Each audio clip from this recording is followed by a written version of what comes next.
What's the other car we were talking about? What is going on, co-bangers? Today is another hot as balls day in LA. I'm Alejandro, and I'm sweating like a mofo. Hit it, Pedro!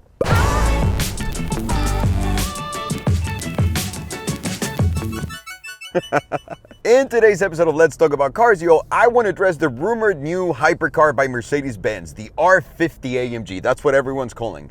A couple days ago, I read an article on GT Spirit where they mentioned that Mercedes is coming out with a new hypercar with AMG, and the car is going to come out next year to mark their 50th anniversary. So, obviously, I did what I was supposed to do. I came to Mercedes-Benz in Beverly Hills. These guys sell me all of my Mercedes. I used to have a big collection of Mercedes. No, I didn't. I had like 5 Mercedes at the same time once. And I've gotten a lot of Mercedes. That's the market where I used to navigate before I started getting into what I'm into today. Love Mercedes, as you guys know. Big fan. I got there and I asked them if that was real. They all looked at me like I was just speaking to them in Martian. Very curious, very interesting. They have no idea of the car. I ran them through all the specs, everything. And one of them looked at me and goes, wait, is that the new hybrid we're coming out with? And I go, there you go. Now we can talk a little bit more. And he goes, we don't know a lot, but maybe they're going to be making around 50 cars and 10 to 15 will make it to the US. That's all I got out of this. Let me tell you exactly what GT Spirit is saying that the car is going to be. It's going to be called the R50 AMG, which is a badass name by itself. It sounds like a shotgun or a badass gun. This car is supposed to compete in the hypercar stage. It's 1,000 horsepower, and the weird thing about the article is that it says that it's got a 4-cylinder turbocharged engine and also some battery assistance.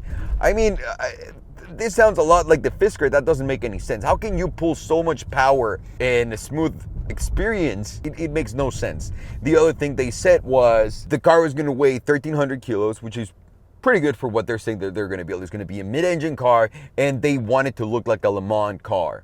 So that makes a lot of sense, like in the vein of the CLK GTR, which is cool as hell. They're also talking about making it a hybrid, which is what we just talked about.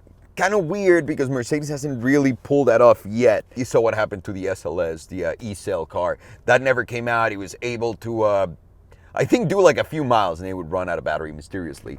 And they're saying that the rumored price is going to be anywhere between $2 and $3 million. Listen, all of this sounds great. I know that there's a lot of misinformation here, and I'm not by any means think that this is an article on GT Spirit. This is an article on Mercedes and the car that they're talking about. This is a real thing. This is 100% happening.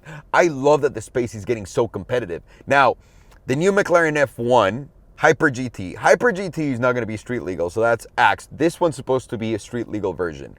The Aston Martin Red Bull cars Nebula is supposed to be street legal, obviously. So that's good. The Chiron's going to be street legal. And then we're going to get another Holy Trinity. So, guys, this is the most exciting time ever to be a car fan. Their competition has been pushing the envelope more and more than ever before. So, cup bangers, let me ask you this before I leave. What do you think is real out of this rumor, and what do you think is not real out of this rumor?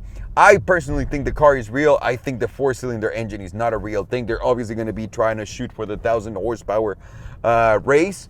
Obviously, weight reduction is going to be a major key part of it. And if anyone's going to be getting that car, it's probably going to be the most loyal Mercedes fans out there. So, thank you so very much for watching Cup to the Bangers. I appreciate your time with me.